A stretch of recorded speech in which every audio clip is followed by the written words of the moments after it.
Hello, Angela Cote here, and we are back with the Field Coach Experts podcast. This is the episode where I've got Jen Brannon with me. Hey, Jen, how's it going? Hello, happy to be here. You're like the guest. Thanks for having me. Meanwhile, you're also a host because you host this This is true. podcast. Okay, is this how this is all going to go? I have this feeling that I'm going to have to like be the interviewer, and you're going to just be like, interview me. Nope, nope, I'm going to be a good co-host today. Okay. Just had to have some fun with you there. So this is the Field Coach Experts podcast, everybody. If you haven't listened to us before, this is where we talk about the secrets of unlocking hidden profitability in your business by really understanding better field support and coaching.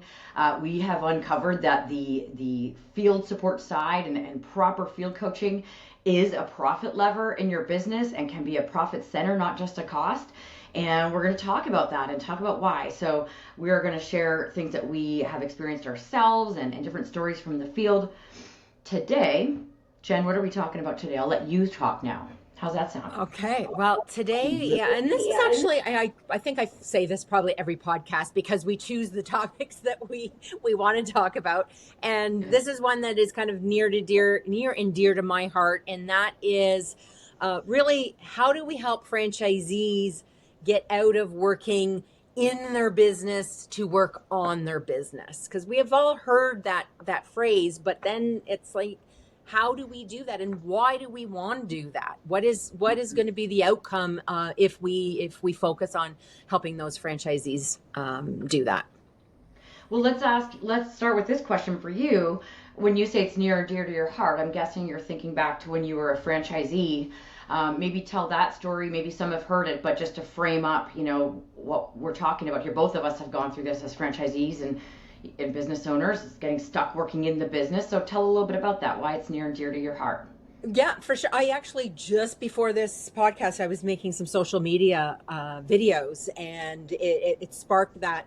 Really, for me, the point that I became a top performing franchisee was when I realized that I need to get out of doing the day to day, because my brands were in supplemental education, working with kids, and I loved that. I loved talking to the parents. I loved having the big impact on the kids, getting them the help that they needed to do well at school.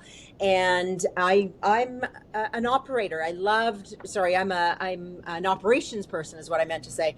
I love doing in the admin and stuff. So I'd run my businesses for a bunch of years in the early days, doing that, single owner operator, added some team to help, but I was still doing. And when I really realized through some coaching and some other avenues that, you know what, my role now is to build my team so that I can be focused on doing those activities to grow my business. I had big dreams to, take over the world, or at least take over my city when it came to my, my business. So that was key for me. And I think that lesson for franchisees is really an important one. And then as franchisors, how do we communicate that, and how do we put the avenues in place for franchisees to learn the skills that they need to learn to work on their business? You got me thinking in my keynote that I delivered to franchise companies, my signature, I should say, keynote, about how I talk about how, as a franchisee, it reminds me when you were talking like that, why was I stuck? Well, because I was afraid. There's a number of things. I was afraid that my staff couldn't run the business without me, like that. I didn't know if they could or not. And what if, in my case, it was a food franchise and like retail frozen food. But what if a customer came in and had strict dietary requirements, diabetes or something, and my staff did the wrong thing, and then we had a big issue out of that. I also felt that if I didn't demonstrate and role model that I was the hardest working person, like that I was willing to do the hard things, that I couldn't expect them to. So in my mind, working in the business was role modeling to my team, and so did I want to grow to more locations and be this big boss leader? Yeah, I did. But I thought that this was how I would get there, and all it did was lead to a lack of being able to grow because I couldn't go do the things I needed to do. And so, yeah, did that, I don't know if that, you went through any of that as well, where you felt like that sort of trapped feeling? I felt, I loved, and I think this is quite common too. I loved what I was doing. I loved talking to the parents, like I kind of said. So it wasn't necessarily the same, but I think that's every franchisee's got their own way of looking at things. I Mm-hmm. think people equate what they're doing in the business as the thing they're supposed to do because they don't know any different. Yes, Like that's what they totally. think is this is how I'm going to grow. And of course those pieces are there, but it is the taking you out of doing the day to day. And part of working on your business is growing your team so that you have people that you trust that can Hmm. do that day to day. And a lot of times, shocker, sometimes people do things better than we do. So let's Yeah, find those people. it's hard to believe, right? That also makes me flash back to when we had to leave our first store for we had our wedding booked before we got into like deciding when our store would open and all that. So we had our wedding booked. We had no choice to leave our store and we had a honeymoon booked. And when we left, we were nervous because we're like, oh, how do we know? This is a $400,000 investment. Like we're leaving that with. So think of I'm saying this for everybody listening. If you're on the field team or the franchisor side, just remember how that feels for a franchisee when someone says like, you got to step away from that thing. Well, what happened is when we, of course, it was scary and all that, but when we got back from our honeymoon, we found out that they didn't even tell us, but the freezer had shut down and it had like $60,000 worth of product in it. And guess what? They stepped up. They called the guy we told them to call if the freezer goes down. They dealt with the customers and they kept everything all in place, like in place or whatever needed to happen. And that was the moment I realized, oh my gosh, this business isn't, I'm not, like, it's not dependent on me. I'm not indispensable. Mm-hmm. I still don't necessarily know that that taught me what I needed to do next, but I definitely knew, oh yeah, this, like, I got to get out of my way a little bit. So, but you mentioned leader. Oh, go ahead. You No, gonna I say was going something? to ask you a question actually, because you and I've talked, and you've told me your story, and you have said that you had big dreams for your business, just like I had in expanding, and you got to 3 stores, but you were looking at, hey, how can I expand even more? How did you feel then about doing that expansion, and did you feel you had the knowledge and the skills in order to know how to do it? No, and it's so funny because at the time I was like, oh yeah, I know what I'm doing because I knew how to operate the business. Yeah, give me another store. I got this. And our first store was doing really really well when we added the second store. We were almost getting kind of bored, because it was going so well. I wish that was my life now. Man, if I could have that back. I hope I enjoyed it. But anyway, we opened our second store and opened a third. We actually opened all 3 stores within a year and a half. So it was pretty nutty once we got 2 and 3 open. And what we realized was we were so good at operating the business that wherever I would go, or at the time my husband and I were both working in our stores, wherever one of us would be where where sales would go up, everything would be great, and then that one would go down. It's like kind of like keeping the spinning plates, like, oh, I'm over here, so now this one's spinning really fast, but that one's slowing down. Shoot, run over there. Now that one goes down, and when I reflect on that now, it's because yeah, we were just operating in the business, and we were doing some community marketing and things like that. I'm not saying we were totally just in the business. We were quite a bit though.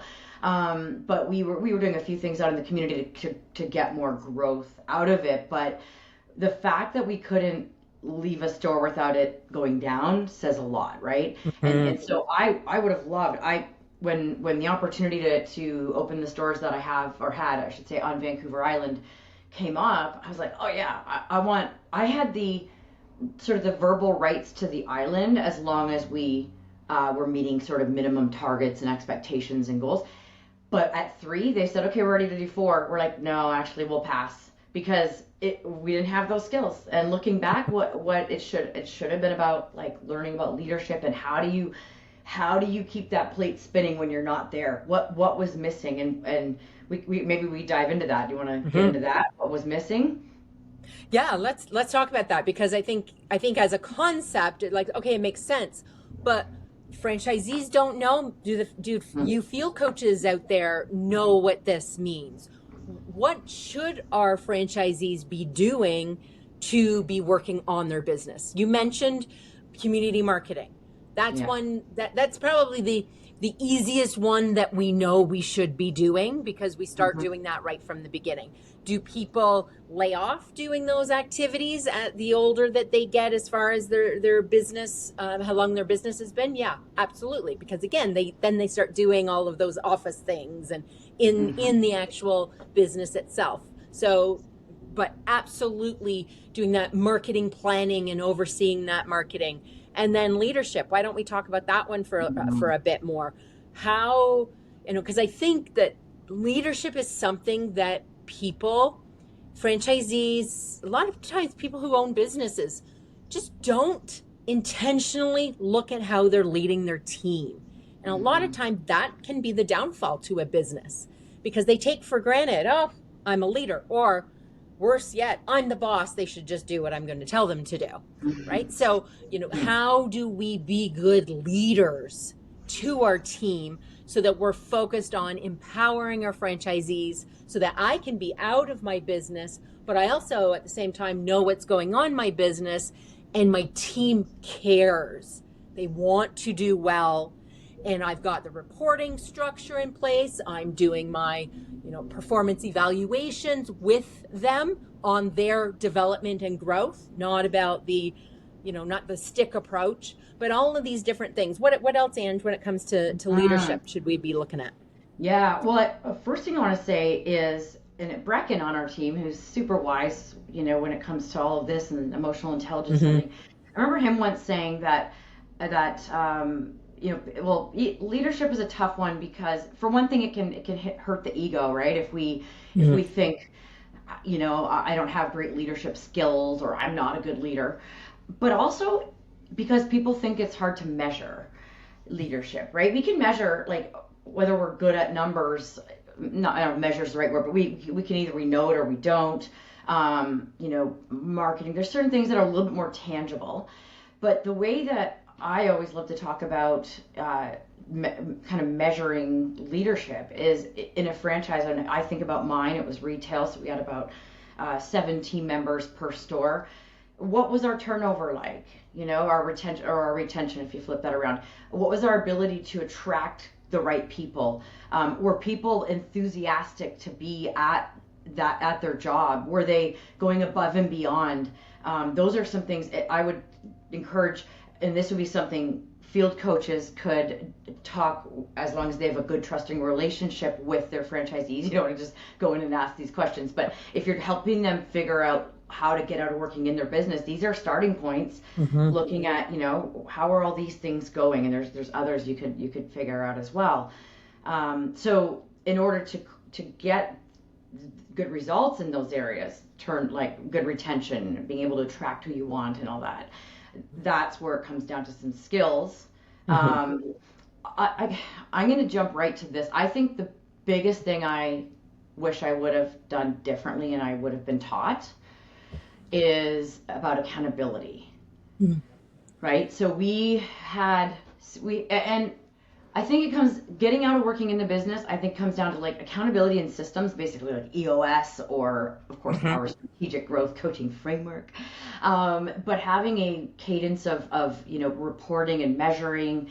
We had reporting, like we had some ways that staff had to fill out a form that was on the back wall, of what was our average sale per customer today. So a couple KPIs and things, but I don't know how we were really, like, we didn't have a system in place when we weren't there to know if we weren't hitting those targets or things. So I think accountability, because we had good buy-in, but we weren't doing that we got them doing what they needed to do, but we weren't following up to make sure it was happening. And I think that was why the plate would slow down and, not spin as good. What about you? How does that Well, land? yeah, I thought there, and again, this is quite common that we see a lot of the time is you've got, they have to report on the wall. Here's the average sale. Are you focusing and looking at your numbers and then doing something with them? So seeing, oh, our Yeah. average sale is going down or not going up, whatever Mm-hmm. it may be. Well, we need to do more training with the team. Right. Mm-hmm. And so that's a really good example of using your KPIs. This is Yeah. what good business owners are doing, is they're tracking their KPIs regularly, and then they're using them to set goals and then back up those goals with how are we going to get there, and monitoring them regularly, not after the fact. I mean, Right. we do that as well, but in the moment, whether it's daily, weekly, in some instances monthly, but it's now about, okay, then what is the action plan that we're going to do to positively impact these KPIs? And yours is a great example of that, a very simple one. Okay, well, team needs more training, and I think a lot of franchisees don't do that, and just like, oh, didn't do so well this month, hopefully next month is going to be better. And they're not actively putting those plans together. The same thing with their financials, and this is a good example too, because so many franchisees feel like financials, other than maybe revenue, that might be one that a lot of people are watching, just the sales, right? Because that's an easy number. Oh, we met our sales target. Yeah. But a lot of times they think the P&Ls are something for the accountant to give them every year. And they're not looking at them. They're not watching their expenses. They're not giving themselves targets, staffing, of course. If you've got staff, knowing what your benchmark is and that you're not going to go over it in order to keep your costs down is something that is like an easy thing for people to do, right? There's so many of them, but I think those are a couple, and then certainly that whole strategic planning piece. And that's what, again, a lot of business owners aren't doing, is they're just operating from day to day to day, crossing their fingers, maybe doing a little bit of things to try to grow their business, but it's not intentional and it's not planned out. So they're not really looking at, let's say, the next year, setting themselves a realistic goal, and then figuring out, not just from a KPI or a financial standpoint, but even other things, whether it's your team or your systems or your processes or your marketing or whatever it might be. What do I need to do? What's the activity I need to do to drive performance so I can reach my goal? And setting those goals, and all of the pieces that go within that. I think that is a key missing factor, that when I learned back in the day, that's what helped me get to that next level as a franchisee. So, the thinking is, if anybody here is a coach or a franchisor, you're probably like, yes, these franchisees need to learn these skills and learn these things. They should be doing this. But in true AC Inc. fashion, we're going to say, okay, franchisor or coach, what are you doing to drive these things in your franchisee? Because we can't just think or hope that they're going to automatically come to these conclusions. I got a coach. It was that woman that helped me with that thinking. So can we talk about that, Ange? Now, what can franchisors do within their system to really be helping these franchisees get out of working in their business and learning these skills that they need? Well, first of all, that whole conversation, I'm just flashing back, and I think I'm hugging myself because I'm like remembering all the trauma of, like, as a franchisee, feeling so stuck and wanting better and bigger and all these things. Okay, I gotta let that go for now. You're okay. That's in the past, Ange. Yeah, exactly. No, we do strategic planning now. Right. Yeah. It was very reactive back then, but that's the point. Is well, one of your key points in all of that was, yeah, it's not strategic, it's just reactive. So I think the first and foremost thing, as basic as it sounds, is like recognizing, go back and look, what percentage of time is being spent on anything that you would maybe put in the category of working on the business. I would bet if we went and sampled 100 franchises, not the ones we're working with, because those ones are progressive and they're already doing all this, but if we went and sampled 100 franchises of different stages, even established ones, I would bet that if you ask the coaches get the truth, it's probably 90% operational, reactive, maybe even 95, right? Mm-hmm. So identifying what's currently happening, and then the big question is, how do we fix that? So, I mean, obviously, we're kind of big believers in let's coach the coaches how to help the franchisee shift from that stuck in the business reactive to strategic planning. In fact, just yesterday, I'm not sure if I should have said the date because it maybe dates us on what time we're recording here, but recently, let's just say there was an opportunity where I was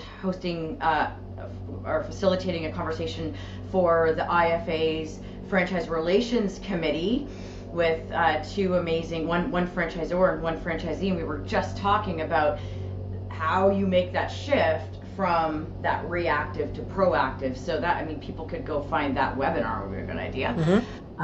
But really, would you agree that's where the starting point is going, okay, we're not coaching business skills, we're just showing them how to operate the business and answering questions and all these things to get them out of working in the business. We need to help them think about what they want, right? Would you say that's the starting point? Stop everything.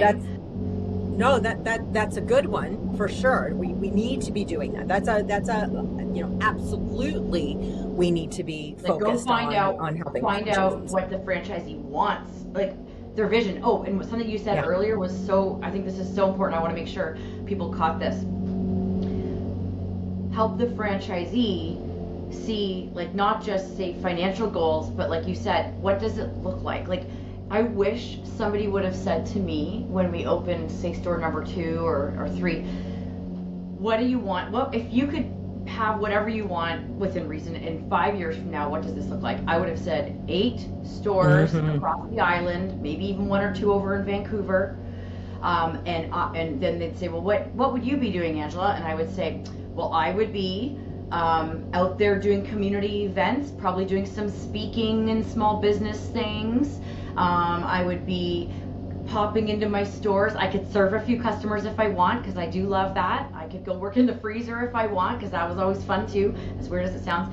But what that vision, and how much money are you making? Like, you've always said this to me, like that's what we need to talk to franchisees. I wish somebody would have said, what's the vision, and then help me understand what it would look like to get there, because my brain would have gone, well, I'm just going to have to work harder.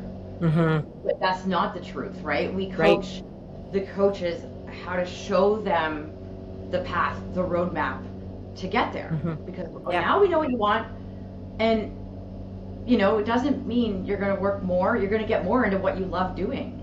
So I think starting with naming it, if you can name it, you can name it. First, recognizing, okay, we're not doing proactive or like we're not doing business skills coaching, and then going to the franchisees and finding out what they want are a couple starting points. Yep, absolutely. Yeah. And to your point just there, it's looking also at as a franchisor, your training. And I'm not suggesting that we add another week to initial training and we just focus on business skills. Because that's what everybody's thinking. Right, yes, I'm sure. I hear you say that. Oh, I know. It's a big pain point, of course. Right? It's not what we're saying. It's just looking at your onboarding, your training, your post in person, your launch period, and throughout your the growth phase of your franchisees. Are there training opportunities? Are we teaching them about how to own KPIs and use those KPIs to grow your business? Are we teaching them how to read a P&L? Are we teaching them about leadership skills and what that means, and the staffing part? Not the joint employer stuff. That's not what I'm talking about. I'm talking about the skills in the individual. Are we doing a great, and you know what, I actually want to say an exceptional job of teaching people how to be awesome marketers in their local community and creating that brand awareness? And you mean so much rests on that. And we can't just, our franchisees, I know I say this, I'm a broken record, but we can't just be like, well, this is their own business, they got to figure it out. You know what, maybe your 10% top performers will, but everybody else is going to struggle. So we have to be doing the training of the how, and that's way beyond giving, oh, we've got a playbook. It's hands-on training and then constant coaching. And that's part of what you were saying with the goal setting and the action steps. Marketing is a real key there. So there's lots of ways that we can do that training with our franchisees. Whether it's having, before they even come to training, they do some financial QuickBooks training. Whether you add some modules in around community marketing, a lot of brands will do this in classroom training, in the in-person. But what I love is boot camp after their launch, is regular. Let's meet with our cohort that we just came out of training with every week, and we'll focus on another, either marketing initiatives, everybody go off and do that, then come back and report, or we do different business skills. And then throughout the year, for those that are more in growth phase, we have to run certain training because we forget. As franchisees, we forget what we learned. We're not, doing it. Let them sign up and come. You could do little cohorts. There's all kinds of things that you can do to teach these skills. Leadership. One of the brands I was working with recently, they did that. They did a little boot camp on leadership, and people loved it. So I think there's a real opportunity here to teach these, even if it's coaching pods of, how do we all get out of working in our business to work on our business? Maybe that's the whole thing, and bringing people together so they can learn from one another as well. And even just like bringing awareness to it is something. Like, again, a lot of people franchisees aren't thinking like you said, oh, how do I become a better business owner? They're just thinking about how stuff feel or whatever.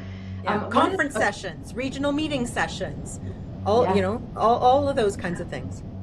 And I would say you have to connect the business training, coaching, all that piece that you're doing with franchisees back to, again, their goals, their why, but that vision we talked about, right? Yes. Because my first thought when you're saying it is I can already hear people objecting that, well, my franchisees don't even want the business training. They don't care about their KPIs. And then they're going to say, well, how do you get them to care about KPIs? Well, that's where the field coach certification would be a great idea. I'm just going to plug that for a minute because that totally covers that kind of thing. We're creating buy-in and helping franchisees understand why they need to do what they should do. But I would say just helping them see that, like you've said it a couple times in this podcast, and I want to make sure people really hear this. It's funny, I heard this first from you. I hadn't, years ago when we're building all this, but that helping franchisees use their metrics and their KPIs to make better business decisions that are going to help them put more money in their pocket. If you say it like that, if you say to a franchisee, this is the creating buy-in piece. At the end of the day, let me guess, you want more money in your pocket, or you want more freedom, more time. Yep. Free time. What's going to help you? Looking at these numbers and looking at them like looking at your vitals of your it's like looking at your vitals. Heart rate's gone way up. What's going on? KPI way down, or whatever. We're spending too much on our labor. That's going to directly result in you hitting that goal, that vision you're seeing. So that I just wanted to address that, creating that buy-in with franchisees, because I see that as an objection. I've got one other objection I want to touch on, but what's your thought? I just wanted to say, because you said something that for me personally resonated. I chose, once I understood my numbers, what was important to me was more time, to your point. I didn't want... You're a single mom? Yeah, at the time I was a single mom. It was about the time. I chose less profitability. I had more team members, so that I could only work 20 hours in the business. And that was Right. my choice. But because I was a business owner, I knew it, and I made the conscious decision. And that's okay, because it's still our own business. But And I you were was still making an growing. educated decision, Yeah. which was not putting my business at risk just Right. because I wanted to only work 20 hours. I knew that I could afford it. And Yeah. I knew I wasn't going to make as much money, but that was my trade-off. So I think that was a valuable point that you made. Find out what's important for these franchisees. Is it money? Is it more money in their pocket? Is it less? Is it time? Yeah. Is it to build a business that they can leave to their kids? What is that driver, that personal driver? Personal drivers are not I want to sell my business for $1 million. It is the why do you want to do that? What is it going to do for you personally? That's the warm and fuzzy that drives buy-in. The emotion Yeah, in it. the emotion. Yeah, and I wanted to point out, like, when you made that decision, you were still growing because you'd set things up. Yes. The 20 hours, you were probably, majority of that was doing things in the community, and 100% it was. Yep. You were 20 hours of being a business owner, or maybe 19, maybe 1 hour, and sometimes doing calls because you chose that. Right. The other objection, and then I guess we better wrap up soon, because of course we could just keep talking and talking. We could. About it. So passionate. We're really nerding out as always. But the other objection I'm sure people are having is resources. And okay, this all sounds great, Jen and Ange. That's cute. Right. But our field team are maxed out. They're at capacity. How do we, like, they have to fight the fires. They have to be operational coaches. They can't train the franchisees. Say we got the franchisees bought into the idea. What do you say to that? I say that you just have to be creative. Yes. There are ways of doing all of these things. You just have to figure it out. And it doesn't mean, we've got to add more team members. Right. It means like now with AI, there are so many things that we can use, these operational issues to take that burden off of our coaches. And maybe it's not the coach that does the training. Maybe the VP of operations, I don't know, whoever, somebody else does it once a month. It's just something. It's not an all or nothing. It's just figure out something that you can do. And it's not going to happen overnight. It's going to take time, but just be like, do some strategic planning. Where do we want to be when it comes to this stuff in a year? How are we going to get there? What are all the little steps that we're going to be making in order to have this really solid franchisee support program that's designed to create really effective business owners? Yeah, that is exactly so true. I love that answer, creative, because also that you can do group coaching for things like, Yes. I mean, I go a little nod to the performance group coaching program at AC Inc. Yep. If you're looking for, that's an add-on to your current support, and it's a very affordable way to give some business coaching and training. Our program, I won't get into the details because then it'll sound promotional, but Yeah. But the point of bringing people together, like there's creative ways to do it, and the other thing, like you said, AI, ticketing systems, like getting that stuff that is happening off the plate of the person that's got the time with the franchisee, that needs to have the right skills and all that to do it. But if they've got time with the franchisee, the last thing we want them wasting their time on is things that could be answered by AI or a ticketing system or whatever, right?